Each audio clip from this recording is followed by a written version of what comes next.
As Judith hurried downstairs and out to her father's car, she couldn't stop thinking about that moment in the sitting room. There had been something intense about being so close to Vinyl, something that made her nervous in a way she couldn't explain. The wedding day arrived faster than Judith had expected. She stood in front of the mirror in her childhood bedroom, wearing a simple white dress that her mother had helped her pick out. It wasn't the elaborate gown she dreamed of as a little girl, but it was beautiful in its simplicity. "You look gorgeous, sweetheart," her mother said, adjusting the small veil that crowned Judith's dark hair. "I feel like I'm going to throw up," Judith admitted. Her mother's hand stilled on the veil. "Are you sure about this, Judith? It's not too late to change your mind." Judith looked at her reflection and tried to imagine backing out now. Her father would lose everything, and she'd spend the rest of her life knowing she could have prevented it. "I'm sure, Mom. It's just nerves."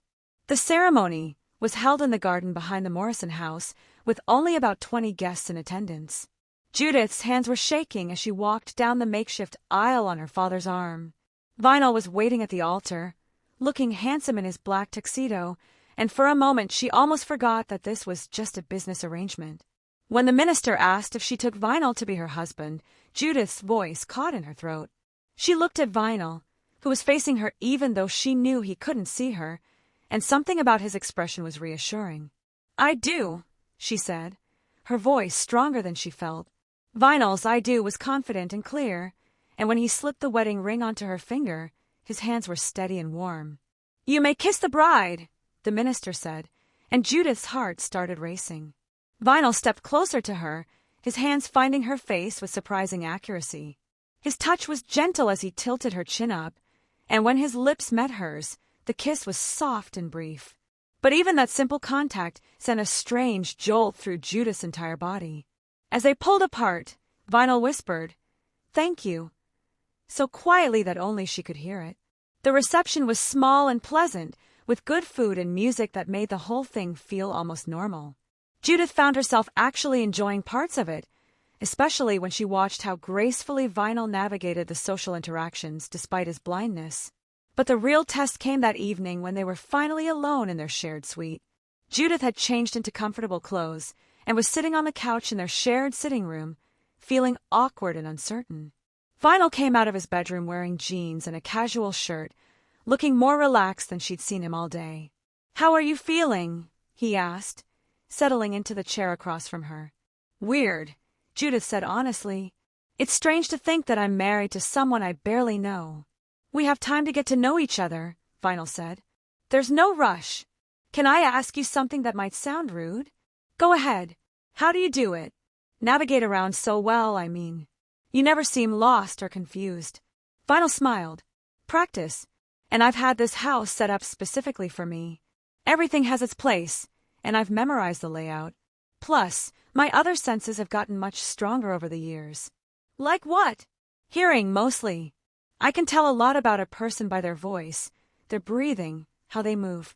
And I can usually tell where people are in a room just by the sounds they make." This made Judith suddenly self-conscious. "What can you tell about me?" Vinyl was quiet for a moment, his head tilted slightly, as if he was listening to something. "You're nervous," he said finally. "Your breathing is a little quick, and you keep shifting in your seat. But you're not afraid of me, which I appreciate." "Should I be afraid of you?" Judith asked, half joking. "No," Vinyl said, but something in his tone made her look at him more carefully. "I would never hurt you, Judith. I hope you know that." "I believe you," she said, and she was surprised to realize that she meant it.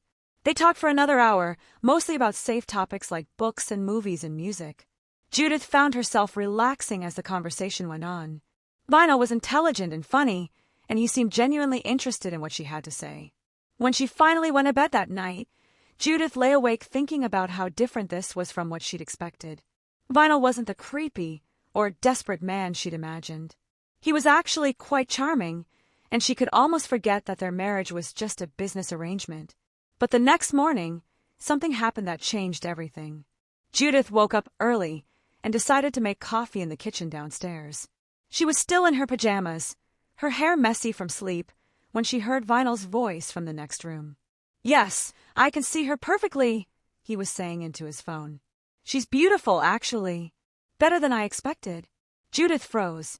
Had he just said he could see her? No, she doesn't suspect anything, Vinyl continued.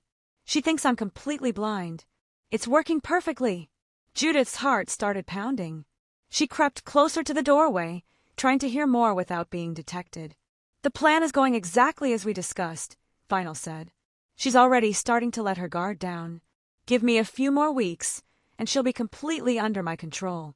Judith felt like she was going to be sick. Everything about their arrangement, everything he'd said about wanting companionship and honesty, it was all a lie. He could see, and he was manipulating her for some reason she didn't understand. She backed away from the doorway as quietly as possible and ran upstairs to her room. Her hands were shaking as she got dressed, her mind racing with questions and fears. Why would Vinyl pretend to be blind? What did he mean about having her under his control? And most importantly, what was she supposed to do now? She couldn't confront him directly. He'd know she'd been eavesdropping. But she also couldn't just pretend everything was normal when she knew he'd been lying to her from the beginning. As she sat on her bed trying to figure out what to do, she heard Vinyl's footsteps in the hallway outside her door. "Judith," he called out. "Are you awake? I was thinking we could have breakfast together." His voice sounded so normal, so caring. If she hadn't overheard that phone call, she would never have suspected anything was wrong. "I'm getting dressed," she called back, trying to keep her voice steady. "I'll be down in a few minutes." "Take your time," Vinyl replied, and she heard his footsteps moving away from her door. Judith spent the next few days walking on eggshells, trying to act normal while watching Vinyl carefully for any sign that he could actually see. She started testing him in small ways, dropping things when he wasn't expecting it, moving objects around when she thought he wasn't paying attention, standing in different places when they talked. But Vinyl never slipped up. He continued to navigate the house like someone who had every inch memorized. He never reacted to visual cues, and he always seemed genuinely surprised when she told him about things she could see. The only thing that made Judith more suspicious was how perfectly he seemed to anticipate her needs. He would hand her coffee, just as she was reaching for it. He always knew exactly where she was in a room, even when she was trying to be quiet, and sometimes when she was thinking about something, he would bring up the exact topic she'd been considering. It was like he could read her mind. The thought made her shiver. What if he really could somehow know what she was thinking? It sounded crazy, but so did pretending to be blind for months or years. 2 weeks into their marriage, Judith decided she couldn't take it anymore. She needed to get away from Vinyl and figure out what was really going on. She also needed to test her theory about whether he could actually see her. She waited until Vinyl said he was going to his office for a few hours. Then she quietly packed a small bag and slipped out of the house. She had some money saved up from her job, and she figured she could stay in a cheap motel for a few days while she decided what to do. But as she was walking down the street with her bag, a black car pulled up beside her. The window rolled down, and she saw one of Vinyl's security guards. "Mrs. Morrison," the man said politely. "Mr. Morrison asked me to give you a ride wherever you're going." "I'm fine walking," Judith said, her heart pounding. "I'm afraid I have to insist," the guard said, and though his tone was still polite, there was something threatening about it. Judith looked around, but they were on a quiet residential street with no one else around. She didn't have much choice but to get in the car. The guard drove her back to the house, where Vinyl was waiting in the front hall. He looked concerned, but Judith wondered if it was just an act. "Judith, what's wrong?" he asked, reaching for her bag. "Where were you going?" "I just needed some air," she said, pulling the bag away from him.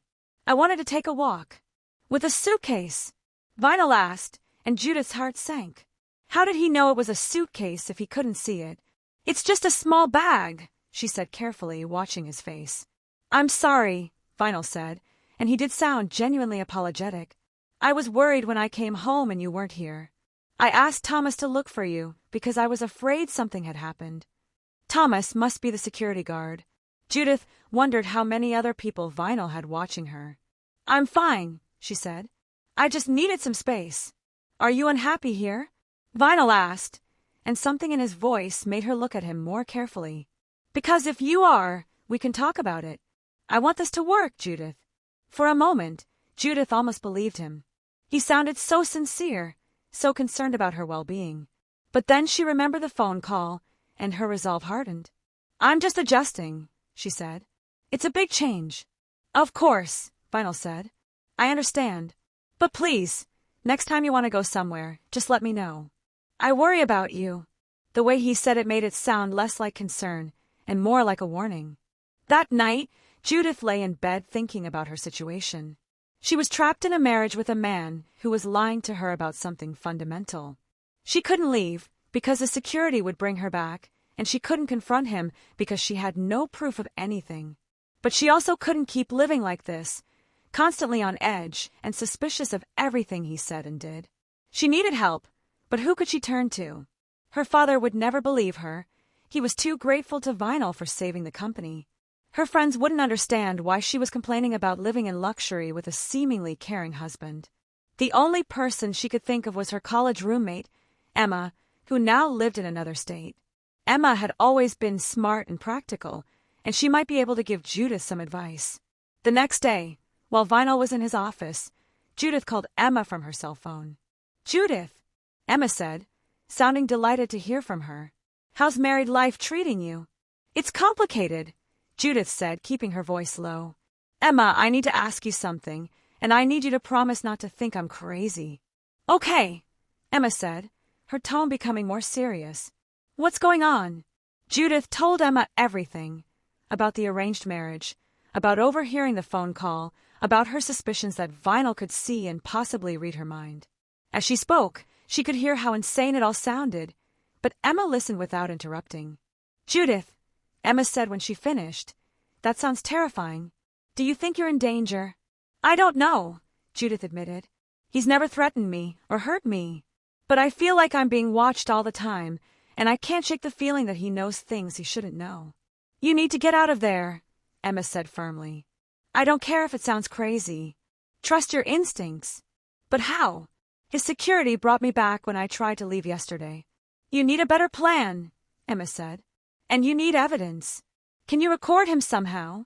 Get proof that he's lying." "Maybe," Judith said. "But Emma, what if I'm wrong? What if he really is blind, and I'm just being paranoid?" "Then you apologize and work on your marriage," Emma said. "But if you're right, then you're living with someone who's been manipulating you from day one. That's not okay, Judith." After she hung up, Judith felt slightly better. At least someone believed her, even if they couldn't do much to help. She decided to try Emma's suggestion about getting evidence. If she could somehow record Vinyl admitting that he could see, or catch him reacting to something visual, then she would have proof of his deception. But as the days went by, Vinyl continued to be the perfect blind husband. He never slipped up, never gave her any reason to doubt his disability. If anything, he seemed to be trying extra hard to be attentive and caring. He brought her flowers, cooked her favorite meals, and spent hours talking with her about books and movies and her dreams for the future. Sometimes Judith almost forgot that she suspected him of lying to her. But then she would catch him doing something that seemed impossible for a blind person, like handing her something before she asked for it, or moving around furniture that had been moved without seeming to notice the change. 3 weeks after the phone call incident, Judith was getting desperate. She felt like she was losing her mind, constantly second-guessing herself and analyzing every interaction with Vinyl. That's when she decided to take a bigger risk. She waited until Vinyl said he was going out for a business meeting. Then she searched his office. She wasn't sure what she was looking for, but she hoped she might find something that would explain his behavior. The office was immaculate, with everything perfectly organized. Judith went through his desk drawers carefully, making sure to put everything back exactly where she found it. In the bottom drawer, she found a folder labeled JM, her initials. Her hands were shaking as she opened it. Inside were dozens of photos of her, taken over the past several months. Photos of her at work, at the coffee shop near her apartment, walking down the street, even some taken through her apartment window. Vinyl had been watching her long before they ever met. There were also detailed notes about her habits, her schedule, her likes and dislikes. Everything was written in what looked like Vinyl's handwriting, which meant he could definitely see well enough to write.